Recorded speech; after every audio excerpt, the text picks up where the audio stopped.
أما بعد فقد قال الله تعالى في شان حبيبه ومحبوبه ومعشوقه مخبرا وآمرا. قال عيسى ابن مريم اللهم ربنا أنزل علينا مائدة من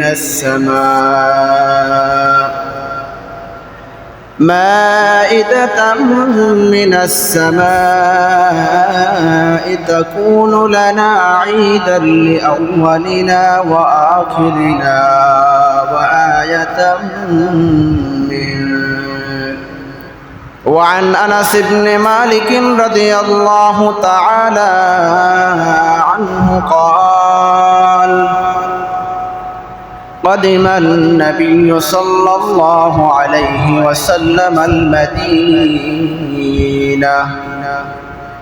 ولهم يومان يلعبون فيهما فقال ما هذان يومين قالوا كنا نلعب فيهما في الجاهلية فقال رسول الله صلى الله عليه وسلم إن الله قد أبدلكم الله بهما خيرا منهما يوم الأضحى ويوم الفطر أو كما قال عليه النبي صلى الله عليه وسلم. الحمد لله.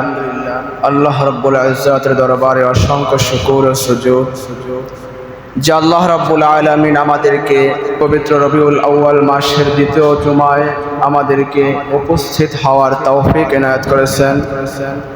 এই জন্যই সকলে কালিমাতুশ শুকর আদায় করি বলি আলহামদুলিল্লাহ। সম্মানিত হাজিরিন, আমরা গত জুমাহে আলোচনা শুনেছিলাম রাসূল আকরাম সাল্লাল্লাহু আলাইহি ওয়াসাল্লামের জন্মের পূর্বের কিছু অলৌকিক ঘটনা। যখন রাসূল আকরাম সাল্লাল্লাহু আলাইহি ওয়াসাল্লাম দুনিয়ায় আসেন নাই, কিন্তু দুনিয়ায় আসার সিস্টেম, দুনিয়ায় আসার পন্থা অবলম্বন করলেন, আসার মাধ্যম চলে আসলো, দুনিয়ায় আসার সন্নিকটে। তখনই আল্লাহ রাব্বুল আলামিন দুনিয়ায় তার সম্মানে অলৌকিক অনেকগুলো ঘটনা ঘটাইলেন। আল্লাহ রাসূল সাল্লাল্লাহু আলাইহি ওয়াসাল্লাম তিনি জন্মগ্রহণের পূর্বেই তার পিতা ইন্তেকাল করলেন। রাসূল আকরাম সাল্লাল্লাহু আলাইহি ওয়াসাল্লাম দুনিয়ায় আসলেন।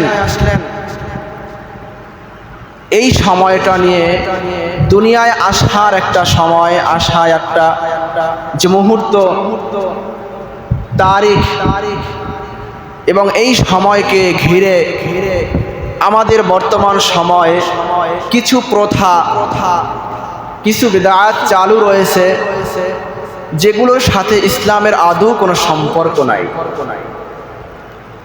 এই জন্য সম্মানিত হাজিরিন, আমরা সকলেই মুসলমান এবং ঈমানদার দাবি করি। আমাদের সকলেরই আশা আকাঙ্ক্ষা যে আমরা ঈমানদার হয়ে আমল করে আল্লাহ রাব্বুল আলামিনের জান্নাতে যেতে চাই। চাই কিনা? আমরা সকলেই চাই, এবং আমরা সকলেই আমরা ঈমানদার দাবি করি, আমরা সকলেই আমলদার দাবি করি, আমরা প্রত্যেকেই ভালো কাজটা করতে চাই। এখন বিষয় হলো যে আমরা যে ভালো কাজগুলো করতে চাই বা করব, বা যেটাই করতেছি সেই কাজটা কি আসলে ভালো হচ্ছে? আমি কি ভালোর ভিতরে আছি? আমার কাজটা কি শরীয়ত সম্মত হচ্ছে কিনা, এটা জানার বিষয়। কারণ ভালো কাজ আমরা সকলেই করতে চাই, প্রত্যেকেরই আশা, প্রত্যেকেরই ইচ্ছা যে আমি যে কাজটা করছি সেটা ভালো কাজ। কিন্তু আসলে সে কাজটা ভালো কিনা সেটা আমাকে শরীয়তের দৃষ্টিতে দেখতে হবে। যদি আমি শরীয়ত সম্মতভাবে কাজ করি, তাহলে হাদিসের ভিতরে আসছে আখলিস দীনাকা ইয়াকফিকাল আমালুল কলিল, যে তুমি যদি অল্প আমলও করো সে আমলটা যদি গ্রহণযোগ্য হয়, সঠিক পদ্ধতিতে হয়, তাহলে ওই অল্প আমলই তোমার নাজাতের জন্য যথেষ্ট। আর যদি আমি অনেক আমল করলাম কিন্তু আমার গোড়া ঠিক নাই, আমার নিয়ম পদ্ধতি ঠিক নাই, তাহলে ওই হাজার আমলও আমার কোনো কাজে আসবে না। এই জন্য সম্মানিত হাজিরিন, যেই জিনিসগুলো নিয়ে মতভেদ রয়েছে সেখানে আমাকে আলেমদের থেকে, হক্কানি আলেমদের থেকে আমার জেনে নিতে হবে যে আসলে কোনটা কি। রাসূল আকরাম সাল্লাল্লাহু আলাইহি ওয়াসাল্লাম যখন দুনিয়াতে আসলেন, তার চাচা আবু লাহাব তার একজন দাসী ছিলেন সুয়াইবা। সর্বপ্রথম তার চাচা তাকে এই সংবাদটা দিলেন সুয়াইবা যে আপনার ভাতিজা হয়েছে। তিনি অত্যন্ত আনন্দিত হইলেন, খুশি হইলেন এবং তাকে আজাদ করে দিলেন। সুবহানাল্লাহ। রাসূল আকরাম সাল্লাল্লাহু আলাইহি ওয়াসাল্লাম এই দুনিয়ায় আসা নিয়ে আমরা ধাপে ধাপে কয়েকটা কথা শুনব। প্রথম ধাপ হলো, বর্তমান সময় আমাদের সমাজে একটা কথা প্রচলন রয়েছে যে 12ই রবিউল আউয়াল, অর্থাৎ রবিউল আউয়াল মাসের ভিতরে একটা দিন 12ই রবিউল আউয়াল, এটাকে আমরা ঈদে মিলাদুন নবী বলে থাকি। এটা আমাদের সমাজে বহুল প্রচলন যে ঈদে মিলাদুন নবী। এই শব্দগুলো আমরা একটু যাচাই করব যে এর অর্থ কি বা এটার সাথে ইসলামের সম্পর্ক কতটুকু। তার আগে আমি আপনাদের কাছ থেকে একটু কথা জানতে চাই যে আমরা যারা আমল করি কিন্তু আমি যদি না জানি যে আমার আমলটা সঠিক কিনা, ততক্ষণ পর্যন্ত আমি করতেই থাকি। কিন্তু যখন আমি জানতে পারলাম যে আমার যে আমলটা আমি করতেছি এই আমলটার থেকে সহি, শুদ্ধ এবং সঠিক পন্থায় হলো ওই আমলটা, এটা জানার পর আমার জন্য কি করণীয় বলেন? আমার জন্য কি করণীয়? সঠিকটা পালন করা। আমি যতদিন জানি নাই ততদিন আমি যেটা ইচ্ছা সেটাই করছি, এতে কোনো সমস্যা নাই। কিন্তু যখন আমি জানতে পারবো, জানার পর থেকে প্রত্যেক জ্ঞানী এবং বুদ্ধিমানের কাজ হইল সঠিকটা আমল করা, সঠিকটাকে ধরে রাখা। এই সঠিকটা জানার পরেও যারা তার নিজের মন গড়া বিষয়টাকে সে ধরে রাখবে, আঁকড়ে রাখবে, এটা হলো গোমরাহি, অর্থাৎ পথভ্রষ্টতা। সে নিজেরটাকে প্রতিষ্ঠা করতে চায় কিন্তু সঠিকটা সে মানতে চায় না। এটা আসলে জ্ঞানের কাজ না। এই জন্য আমি আশা করব আমাদের আলোচনা শোনার পরে যদি কারো মনের ভিতরে এরকম থাকে যে আমি তো এর বিপরীতটা শুনেছি, অথচ সেটার ব্যাপারে আমি কোনো দলিল পাই নাই, কোরআন হাদিসের কোনো রেফারেন্স আমি পাই নাই, গ্রহণযোগ্য কোনো বিজ্ঞ আলেমদের কাছ থেকে শুনি নাই, কিন্তু আমি শোনায় আমি প্রচলন হওয়ার কারণে আমি ওটার উপরে আমল করতেছি, কিন্তু আমি এখন যখন সঠিকটা জানতে পারলাম, কোরআন হাদিস যেটাকে সমর্থন করে, শরীয়ত যেটাকে সমর্থন করে, এটা আমি যখন জানতে পারলাম, তখন ওটাকেই আমার আঁকড়ে ধরা, আমল করা, এটাই হলো আমার কাজ, বুদ্ধিমানের কাজ। সম্মানিত হাজিরিন, আমরা প্রথম ধাপ ঈদে মিলাদুন নবী। এই ঈদ শব্দের অর্থ, ঈদ শব্দের অর্থ আমাদের ভিতরেও যেটা জানা আছে ওটাই যে আনন্দ, উল্লাস, মজা করা, খেলাধুলা করা, একে অপরের সাথে কুশল বিনিময় করা, এটা আল্লাহ রাব্বুল আলামিনের হুকুমের মাধ্যমে এটাকে বলা হয় ঈদ। ঈদের অর্থ অর্থাৎ আনন্দ উল্লাস করা। এই ঈদ কুরআনুল কারীমে আছে কিনা এটা আমাদের দেখতে হবে। সূরা মায়েদার 114 নম্বর আয়াতে আল্লাহ রাব্বুল আলামিন বলেন, قال عيسى ابن مريم اللهم ربنا أنزل علينا مائدة من السماء تكون لنا عيدا لأولنا وآخرنا وآية منك وارزقنا وأنت خير الرازقين। আল্লাহ পাক রব্বুল আলামিন বলতেছেন যে এর আগের দুই আয়াত জানলে আমাদের সহজ হবে। সূরা মায়েদার 112 এবং 13 নম্বর আয়াতে যে ঈসা আলাইহিস সালাতু ওয়াস সালামের অনুসারীরা তাকে বলতেছেন যে আপনি আমাদের জন্য আল্লাহ রাব্বুল আলামিনের কাছে বলেন যে আল্লাহ রাব্বুল আলামিন কি আমাদের জন্য দস্তরখান ভর্তি খাবার দিতে পারবেন। মানে তারা বলতে চাইছেন যে আল্লাহ রাব্বুল আলামিন কি আসমান থেকে আমাদের জন্য খানচা ভর্তি, দস্তরখান ভর্তি খাবার পাঠিয়ে দিতে পারেন। ঈসা আলাইহিস সালাম বললেন যে ইত্তাকুল্লাহ, যে তোমরা আল্লাহ রাব্বুল আলামিনের উপরে ভরসা করো যদি তোমরা ঈমানদার হও, তাকওয়াবান হও। তারপরে আবার তারা বলতেছেন যে হে নবী, আপনি আল্লাহর কাছে বলেন যে আল্লাহ তাআলা যেন আমাদের জন্য খানসা ভর্তি খাবার পাঠাইয়া দেন, তাহলে কি হবে যে আমরা তার উপরে বিশ্বাসটা পরিপূর্ণ করতে পারবো যে আপনি যে কথা বলছেন, হকের দাওয়াত দিয়েছেন সেটা সত্য, আল্লাহ রাব্বুল আলামিন আমাদের জন্য খাবার পাঠাইলেন এটাও সত্য, তাহলে আমাদের বিশ্বাসটা ভালো হবে। এরপর আল্লাহ রাব্বুল আলামিনের কাছে ঈসা আলাইহিস সালাম বলতেছেন, قال عيسى ابن مريم اللهم ربنا أنزل علينا مائدة من السماء تكون لنا عيدا لأولنا وآخرنا وآية منك وارزقنا وأنت خير الرازقين। হে আল্লাহ, আপনি আমাদের জন্য খানসা ভর্তি খাবার প্রেরণ করেন, খাবার পাঠান। তাকুনু লানা ঈদাল লিআউয়ালিনা ওয়া আখিরিনা, তাকুনু লানা আমাদের জন্য, ওয়া আখিরিনা এবং আমাদের পূর্ববর্তীদের জন্য এবং আমাদের পরবর্তীদের জন্য আপনি খাবার পাঠান।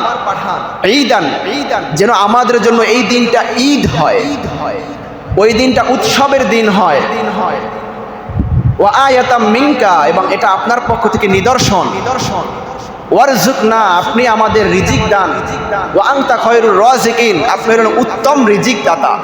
তো এই আয়াতের যে আলোচনা সেটা বিশাল আলোচনা, সেটা অন্যদিন, কিন্তু এখানে আমাদের উদ্দেশ্য হলো যে ঈদাল লিআউয়ালিনা, এখানে আল্লাহ রাব্বুল আলামিন বলেছেন যে ঈদান, যে আমাদের জন্য এই দিনটা হবে ঈদ, মানে আনন্দের দিন। তো এই ঈদ শব্দের অর্থ যে আনন্দ, এটা কোরআনুল কারীম থেকেও আমরা জানতে পারলাম। দ্বিতীয় নাম্বার বিষয় যে ঈদ শব্দটি এর উদ্দেশ্য কি, অর্থাৎ এটা কয় দিন হতে পারে। হাদিস দ্বারা পাওয়া যায় যে আসলে এই ঈদ কয় দিন, এটা আমাকে বুঝতে হবে যে শরীয়তে ঈদ কয় দিন। এ ব্যাপারে আমরা তিনটা উদাহরণ শুনবো। এক নাম্বার উদাহরণ আবু দাউদ শরীফের 1134 নম্বর হাদিস, 1134 নম্বর হাদিস। عن أنس رضي الله تعالى عنه قال قدم رسول الله صلى الله عليه وسلم المدينة। হযরত আনাস ইবনে মালিক রাদিয়াল্লাহু তাআলা আনহু বর্ণনা করেন, রাসূল আকরাম সাল্লাল্লাহু আলাইহি ওয়াসাল্লাম যখন মদিনায় আগমন করলেন, ওয়ালাহুম ইয়াওমানি ইয়ালআবুনা ফীহিমা, তখন তাদেরকে দেখলেন 2 দিন তারা খেলা করতেছে, আনন্দ করতেছে, উৎসব করতেছে।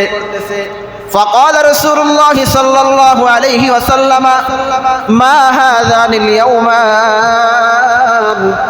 রাসূল আকরাম সাল্লাল্লাহু আলাইহি ওয়াসাল্লাম বললেন, মা হাযানিল ইয়াওমান, এই 2 দিন তোমরা কেন খেলা করো, কেন আনন্দ করো, কেন উল্লাস করো?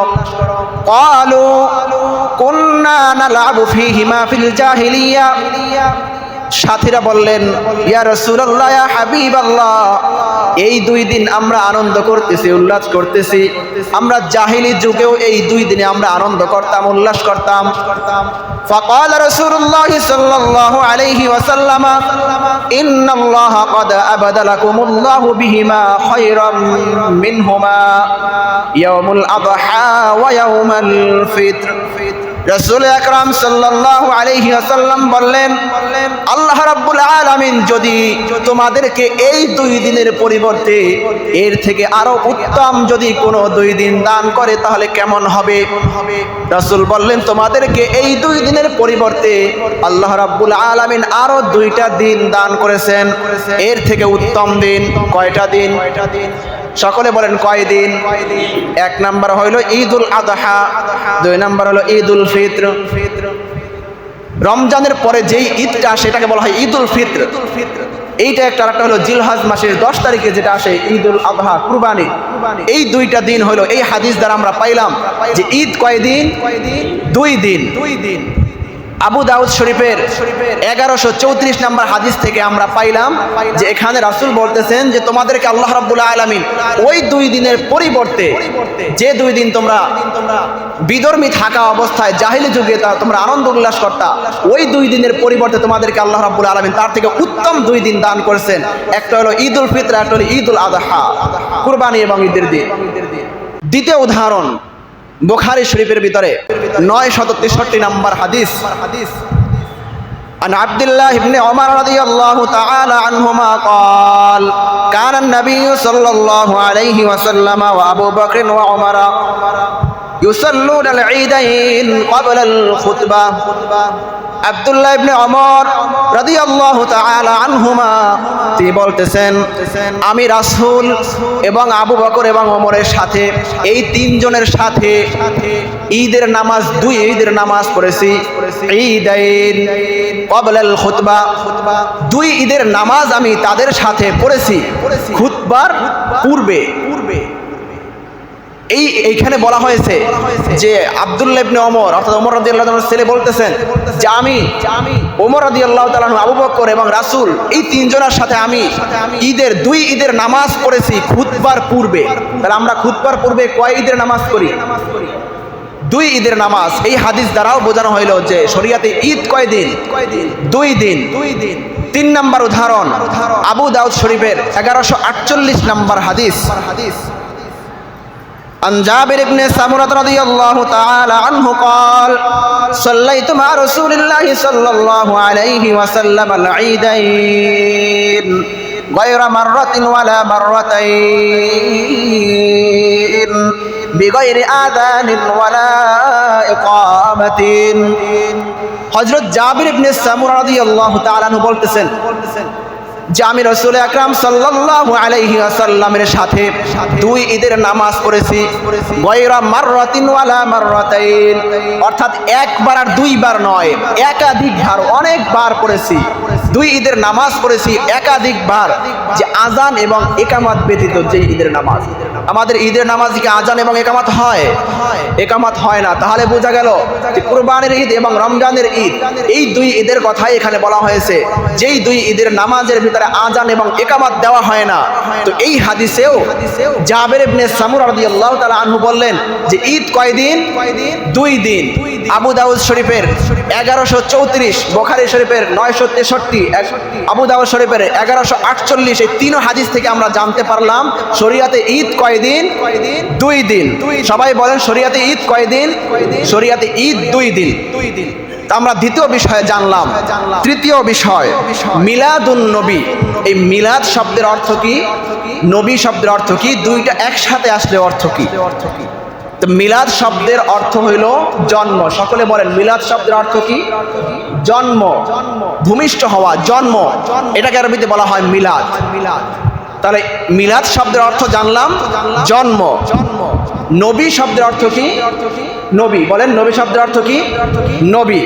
তাহলে মিলাদুন নবী শব্দের অর্থ কি আসবে? নবীর জন্ম। সকলেই বলেন মিলাদুন নবী শব্দের অর্থ কি আসবে? নবীর জন্ম। কিন্তু এই মিলাদুন নবী শব্দ বললেই আমাদের মাথায় চলে আসে কেমন যেন অন্য একটা বিষয়, কিন্তু না, এই শব্দের অর্থ নবীর জন্ম। এটাই আমাদেরকে বুঝতে হবে, এছাড়া অন্য কোনো কিছু বোঝার সুযোগ নাই। ঈদ শব্দের অর্থ আমরা জানলাম, ঈদ শরীয়তে কয় দিন সেটাও আমরা জানলাম। মিলাদ শব্দের অর্থ জানলাম, মিলাদুন নবী শব্দের অর্থ আমরা জানলাম যে মিলাদুন নবী শব্দের অর্থ হইল নবীর জন্ম, মুহাম্মাদুর রাসূলুল্লাহ সাল্লাল্লাহু আলাইহি ওয়াসাল্লামের জন্ম। তৃতীয় বিষয় গেল। চতুর্থ বিষয় নবী করিম সাল্লাল্লাহু আলাইহি ওয়াসাল্লামের জন্ম মোবারক কোন দিনে হয়েছে? কোন দিনে হয়েছে আমরা জানি। রাসূল আকরাম সাল্লাল্লাহু আলাইহি ওয়াসাল্লামের জন্ম কোন দিনে হইলেন, এ ব্যাপারে মুসনাদে আহমদের 4th খণ্ড 172 নম্বর পৃষ্ঠায় হাদিস নিয়ে আসছেন। عن ابن عباس رضي الله تعالى عنهما قال ولد رسول الله صلى الله عليه وسلم يوم الاثنين।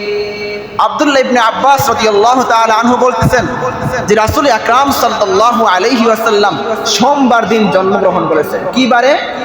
সোমবার দিন জন্মগ্রহণ করেছেন। তাহলে আমরা জানতে পারলাম যে রাসূল সোমবার দিনে জন্মগ্রহণ করেছেন।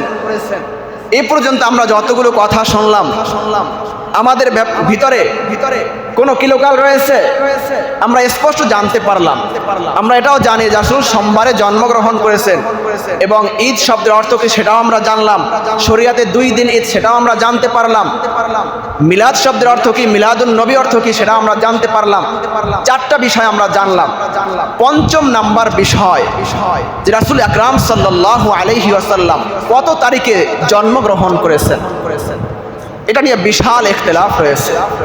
স্বাভাবিকভাবে একটা বিষয় আপনি বুঝেন যে রাসূল আকরাম সাল্লাল্লাহু আলাইহি ওয়াসাল্লাম যখন জন্মগ্রহণ করতেছেন বা করছেন, দুনিয়ার সব মানুষ এবং ঐতিহাসিকগণ জানতেন না সবাই যে এই বালক নবী হবেন। এটা তো সবাই জানতেন না। ঐতিহাসিকগণ, তারিখের লেখকগণ জানতেন না। স্বাভাবিকভাবে দুনিয়াতে যখন একজন বড় ব্যক্তি মারা যায় তখন সবাই তাকে চিনে, তার মৃত্যু সনটা লিখে রাখে। কিন্তু ওই ব্যক্তি যখন জন্মগ্রহণ করেছে তখন তার সবাই জানতো না যে এই লোক এত বিখ্যাত হবে। আল্লাহ রাব্বুল আলামিন রাসূলের জন্মের পূর্বে বিভিন্ন অলৌকিক ঘটনা দেখাইছেন, প্রকাশ করেছেন, কিন্তু মানুষ তো অতটা বুঝতে পারে নাই যে এই লোক নবী হবেন। যদি এরা বুঝতেই পারতো তাহলে নবুয়াতের 40 বছর পূর্বে কাফের মুশরিকরা তাকে এত বেশি ভালোবাসতো না। এটাই তার একটা উদাহরণ। যেদিন নবুয়াত পাইলেন, নবুয়াতের ঘোষণা দিলেন, সেদিন থেকেই ওই কাফের মুশরিক বেদুইনরা মক্কার সবাই তার বিরুদ্ধে চলে গেল। যদি তারা জানতো এই লোক নবী হবেন তাহলে তো তারা আগে থেকেই তার বিরুদ্ধে থাকতো। তাহলে বোঝা গেল তারা জানতো না। কিন্তু আল্লাহ রাব্বুল আলামিনের সকল সৃষ্টি জানতো এবং যারা আহলে কিতাব তারা জানতো। এই জন্য সম্মানিত হাজিরিন, রাসূলের জন্ম নিয়ে, জন্মের তারিখ নিয়ে ইখতিলাফ রয়েছে, থাকাটাই স্বাভাবিক। ইবনে কাসির রাহমাতুল্লাহি আলাইহি আল বিদায়া ওয়ান নিহায়ার ভিতরে 7টা মত উল্লেখ করেছে। কয়টা মত? 7টি মত উল্লেখ করেছে। অনেক মত রয়েছে, তার ভিতরে তিনি 7টা মত উল্লেখ করেছেন। 7টা মতের ভিতরে 1 নাম্বার হইল, তিনি বলেছেন 2 রবিউল আউয়াল রাসূল আকরাম সাল্লাল্লাহু আলাইহি ওয়াসাল্লাম জন্মগ্রহণ করেছেন। 2 নাম্বার মত 8ই রবিউল আউয়াল রাসূল আকরাম জন্মগ্রহণ করেছেন। 3 নাম্বার মত 10ই রবিউল আউয়াল তিনি জন্মগ্রহণ করেছেন। 4 নাম্বার মত 12ই রবিউল আউয়াল রাসূল আকরাম জন্মগ্রহণ করেছেন। 5 নাম্বার মত 17ই রবিউল আউয়াল তিনি জন্মগ্রহণ করেছেন। 6 নাম্বার মত রবিউল আউয়াল মাসের 8 দিন বাকি থাকতে তিনি জন্মগ্রহণ করেছেন। 7 নাম্বার মত 12ই রমজান রাসূল আকরাম সাল্লাল্লাহু আলাইহি ওয়াসাল্লাম জন্মগ্রহণ করেছেন। এই 7টি মত ইবনে কাসির রাহমাতুল্লাহি আলাইহি আল বিদায়া ওয়ান নিহায়ার ভিতরে নিয়ে আসছে। এই 7টি মতের ভিতরে 4টাকে তিনি দুর্বল সাব্যস্ত করে 3টা মত নিয়ে আলোচনা করেছেন। কয়টা মত নিয়ে? 3টা মত নিয়ে আলোচনা করেছেন। 1 নাম্বার 2 রবিউল আউয়াল, 2 নাম্বার 8 রবিউল আউয়াল, 3 নাম্বারে 12ই রবিউল আউয়াল। এই 3টা মত নিয়ে তিনি আলোচনা করেছেন। এই 3টা মতের ভিতরে 1 নাম্বার হলো 2 রবিউল আউয়াল। তিনি বলেন যে 2 রবিউল আউয়াল সম্পর্কে যে হাদিসটা এখানে দলিল হিসাবে নেওয়া হয়েছে, ওই হাদিসের ভিতরে 2জন রাবি আছে। রাবি বোঝেন তো? যারা হাদিস বর্ণনা করে। রাসূল থেকে সাহাবী, সাহাবী থেকে তাবি, তাবি থেকে তাবে তাবি, আইম্মে মুতাকাদ্দিমিন, মুতাআখিরিন, মুস্তাহিদিন, এভাবে ধারাবাহিকভাবে যারা হাদিস বর্ণনা করেছে, তো তাদের ভিতরে 2জন রাবি আছে। একজনের নাম হলো ওয়াকিদি, আর একজনের নাম হলো আবু মাশআর।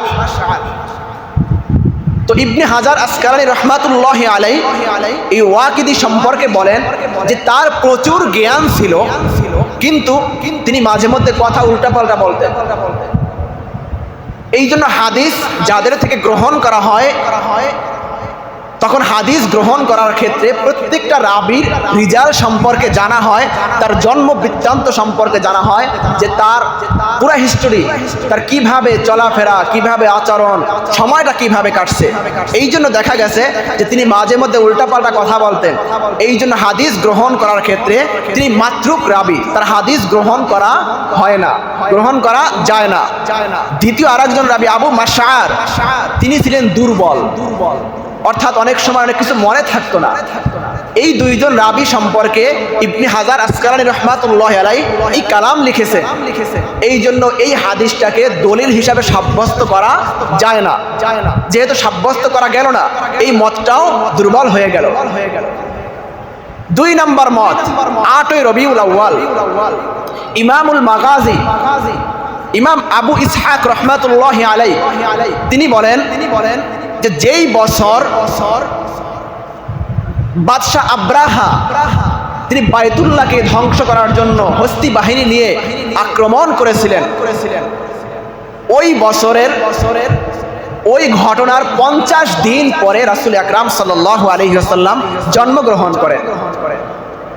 বাদশাহ আব্রাহা, এটা আমরা অনেকেই জানি যে হস্তি বাহিনী বা ফিলের বাহিনী বলে, যে ওই বাহিনী যখন বাইতুল্লাহকে ধ্বংস করার জন্য তিনি এসেছিলেন, আল্লাহ রাব্বুল আলামিন তাদেরকে ধ্বংস করে দিয়েছেন।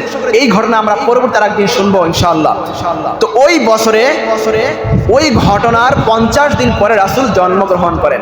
এখন আমাদের জানার বিষয়, তাহলে ওই হস্তি বাহিনী, ওই ফিলের বাহিনী, ওই ফিলের ঘটনা কোন দিন ঘটনা ঘটেছিল? তারিখের কিতাবের ভিতরে লেখা হয় মুহররম মাসের 13 দিন বাকি থাকতে এই আসহাবে ফিলের ঘটনা ঘটেছিল। তাহলে আমরা হিসাব করে দেখি, যদি মুহররম মাসের 13 দিন বাকি থাকে, এখানে রইল 13 দিন। মুহররম মাসের পরে কি মাস বলতে পারেন? সফর মাস। মুহররম মাস হলো প্রথম মাস, দ্বিতীয় মাস হলো সফর মাস, 3 নম্বর হলো রবিউল আউয়াল।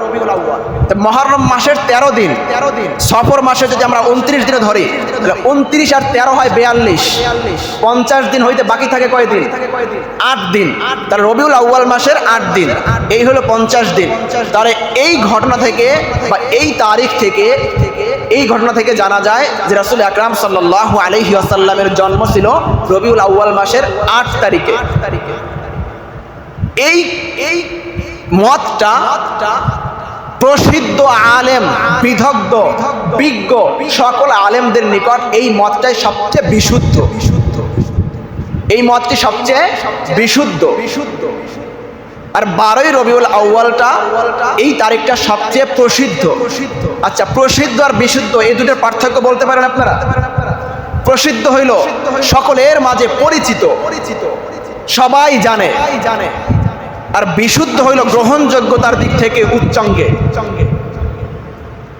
এই জন্য 8ই রবিউল আউয়ালের তারিখটা হলো বিশুদ্ধতম অধিকাংশ আহলে হক ওলামায়ে কেরামদের নিকট। আর 12ই রবিউল আউয়ালটা সকলের কাছে প্রসিদ্ধ, এটা প্রসিদ্ধ হয়ে গেছে। এখন আমরা জানবো 12ই রবিউল আউয়াল সম্পর্কে। 12ই রবিউল আউয়াল সম্পর্কে যে মত, এটা 3 নম্বর মত। ইবনে এই মতটি সম্পর্কে ইমাম ইবনে কাসির রাহমাতুল্লাহি আলাইহি বিদায় ওয়ান নিহায়ার ভিতরেও উল্লেখ করেছেন। ওই ঘটনার শুরুতে শব্দ নিয়ে আসছেন কিলা। কিলা শব্দের অর্থ হলো কেউ কেউ বলেন। এই 12ই রবিউল আউয়াল সম্পর্কে তিনি বলেন যে এখানে 2 জন রাবি আছে সাহাবীর পরে। সাহাবী রাবি হলো আব্দুল্লাহ ইবনে জাবের, আব্দুল্লাহ ইবনে আব্বাস রাদিয়াল্লাহু তাআলা আনহু। তাদের পরে 2 জন রাবি আছেন। এই 2 জন রাবি, একজন হলো আফফান ইবনে মুসলিম, সাঈদ ইবনে মিনা। ভালো করে বুঝবেন রাবি কাকে বলে, এটা একটু আগে বললাম। একের পর এক ধারাবাহিকভাবে যারা বর্ণনা করে এটাকে বলা হয় রাবি। তো 2 জন রাবি আছে, একজনের নাম হইল আফফান ইবনে মুসলিম, তিনি হইলেন ছাত্র। তিনি কি ছাত্র?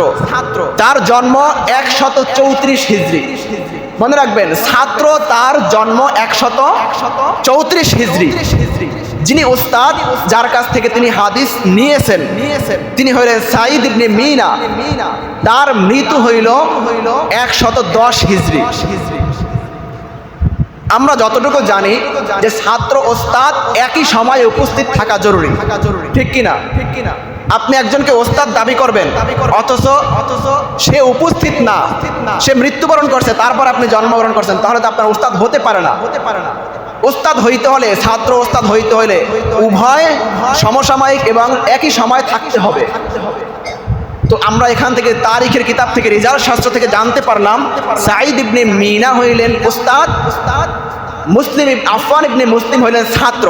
সাঈদ ইবনে মিনা তিনি মৃত্যুবরণ করলেন 110 হিজরিতে, আর আফফান ইবনে মুসলিম তিনি জন্মগ্রহণ করেছেন 134 হিজরিতে। 24 বছর ডিফারেন্স। তাহলে তারা তো ছাত্র ওস্তাদ হতে পারে না। যেহেতু এই হাদিসের ভিতরে বর্ণনার ক্ষেত্রে ছাত্র ওস্তাদ হিসাবে আসছে, তাহলে বোঝা গেল মাঝখানে অন্য কেউ ছিল, তিনি উপস্থিত নাই, তিনি গায়েব। তাহলে এই হাদিসটাও গ্রহণ করা যাবে না, এটাকে বলা হয় মুনকাতে হাদিস। ইনকিতা সৃষ্টি হয়ে গেছে, গ্রহণ করার ক্ষেত্রে মুনকাতে হাদিস দলিল হিসাবে সাব্যস্ত হয় না।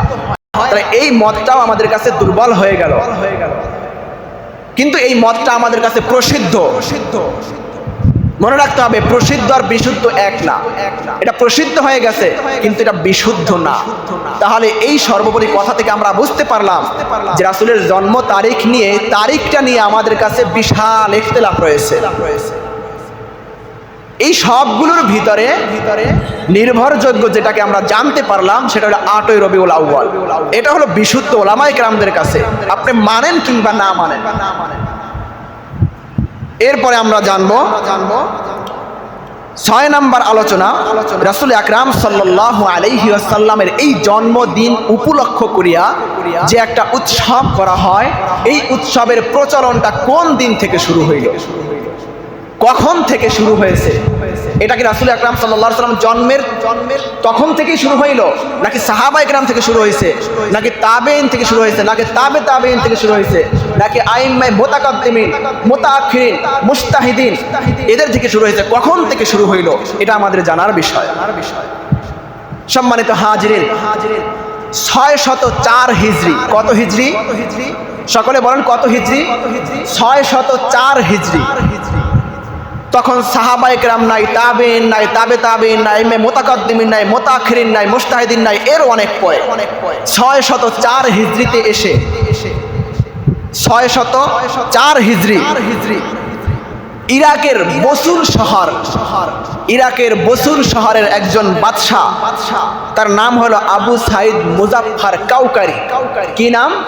আবু সাঈদ মুজাফফর কাউকারি। তিনি এই ইরাকের বসুল শহর থেকে 604 হিজরিতে তিনি চিন্তা করলেন যে আমি যে একজন বাদশাহ, আমার নামটা যেন মানুষ সব সময় নেয়, আমাকে যেন সারা পৃথিবীর মানুষ চিনে, এবং কিয়ামত পর্যন্ত যেন মানুষ চিনে। যতদিন পর্যন্ত কিয়ামত না হবে ততদিন পর্যন্ত মানুষ আমাকে চিনে, এমন কি কাজ করা যায়। তো তিনি খুঁজে বের করলেন যে রাসূল আকরাম সাল্লাল্লাহু আলাইহি ওয়াসাল্লাম যেহেতু ঈমানদারদের হৃদয় স্পন্দন, যে এই জায়গায় কোনো কাজ করা যায় কিনা, এখানে কোনো কিছু নতুন করে সৃষ্টি করা যায় কিনা, এ ব্যাপারে তিনি চিন্তা করলেন। এরপরে তিনি ওই সমাজের তার নিকটস্থ একজন আলেমকে তিনি ডাকলেন। তার নাম হলো আবুল খাত্তাব ওমর ইবনে দেহিয়া। তাকে তিনি ডাকলেন, তাকে ডেকে তিনি এইভাবে বললেন, পরামর্শ করলেন। তারপরে তারা সিদ্ধান্ত করলেন যে রাসূল আকরাম সাল্লাল্লাহু আলাইহি ওয়াসাল্লামের জন্মদিন উপলক্ষে এ পর্যন্ত কোনো উৎসব হয় নাই, কেউ করে নাই, এই জিনিসটাকে কেউ সূচনাও করে নাই, তো আপনি এই জিনিসটা করেন। তাহলে দেখা যাবে মুসলমানদের কাছে এই যে আপনি খুব প্রিয় হয়ে যাবেন, সারা পৃথিবীর মানুষ আপনাকে স্মরণে রাখবে।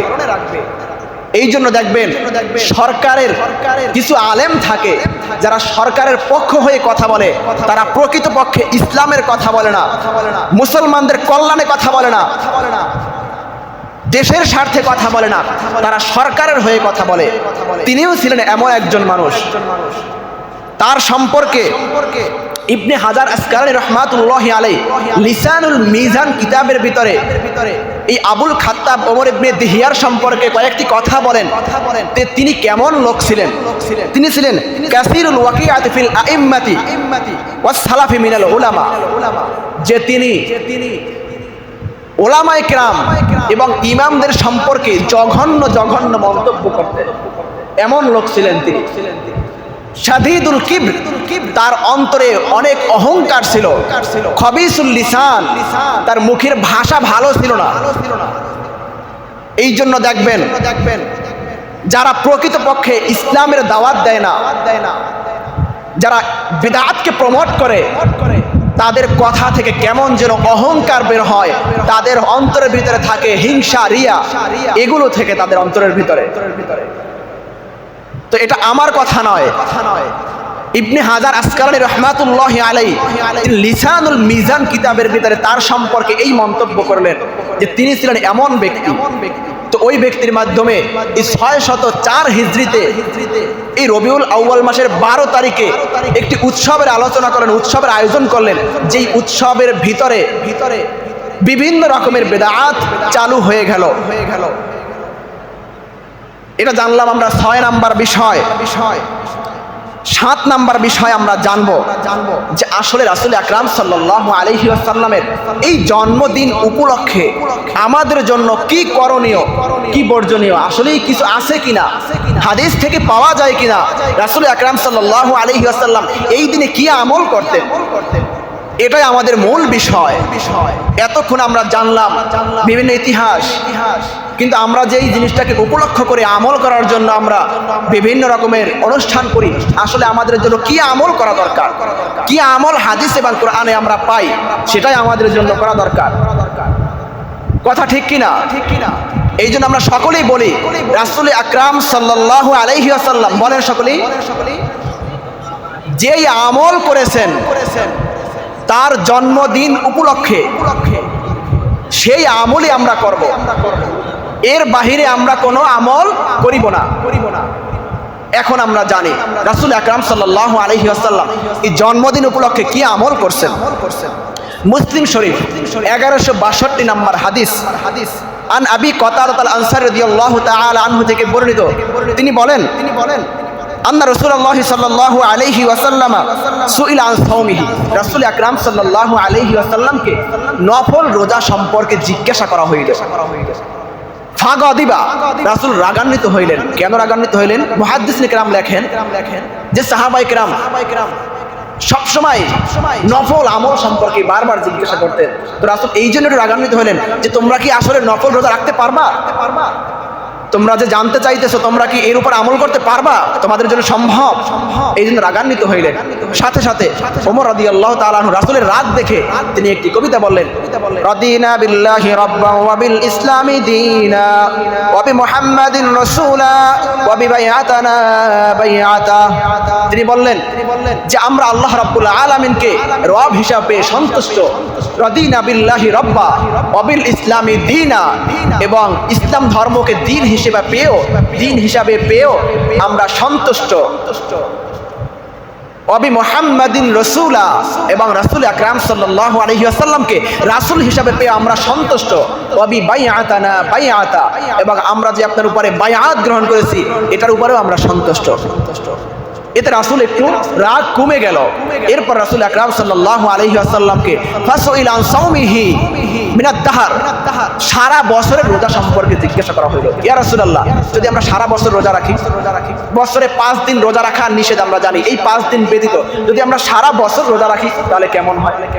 রাসূল বললেন ওয়ালা আফতার ওয়ালা সামা, মানে এটা রোজা রাখাও কেমন যেন না রাখাও তেমন, মানে উৎসাহিত করলেন না।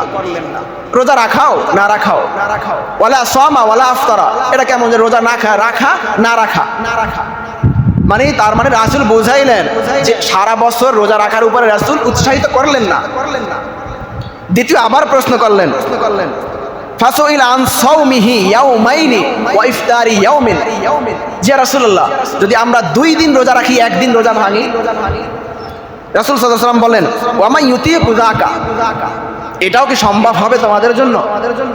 এটা তো অনেক কষ্টকর যে 2 দিন রাখবা 1 দিন রাখবা না, যে শুক্র শনি রাখলাম রবিবার রাখলাম না, আবার সোম মঙ্গল রাখলাম বুধবার রাখলাম না, এভাবে। তো এই কথার উপরেও রাসূল উৎসাহিত করলেন না। অতবার আবার জিজ্ঞাসা করলেন ওয়াসুইল আন সাওমি ইয়াউমিন ওয়া ইফতারি ইয়াউমাইনি, যে আমরা যদি 1 দিন রোজা রাখি 2 দিন রোজা ভাঙি, রাসূল আকরাম সাল্লাল্লাহু আলাইহি ওয়াসাল্লাম বলেন, লাইতা আন্নাল্লাহা কওয়ানা লিযালিকা, তো ভালো যদি এই শক্তি এই সামর্থ্য আল্লাহ রাব্বুল আলামিন আমাদেরকে দান করত। সাহাবায়ে কেরাম বললেন যে আমরা কি 2 দিন রোজা ভাঙবো, 1 দিন রাখবো, এটা কেমন?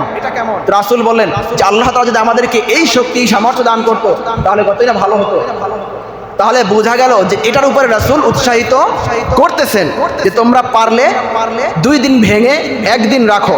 অথবা আবার জিজ্ঞাসা করলেন ওয়াসুইল আন সাওমি ইয়াউমিন ওয়া ইফতারি ইয়াউমিন, যে আমরা 1 দিন রাখবো 1 দিন ভাঙবো। রাসূলুল্লাহ সাল্লাল্লাহু আলাইহি ওয়াসাল্লাম বলেন যাকা সাওমু আখি দাউদ আলাইহিস সালাতু ওয়াস সালাম, যে এটা তো আমার ভাই দাউদ আলাইহিস সালাতু ওয়াস সালাম এভাবে করতে। তাহলে বোঝা গেল এটার উপরেও রাসূল উৎসাহিত করলেন যে 1 দিন রাখো 1 দিন ভাঙো।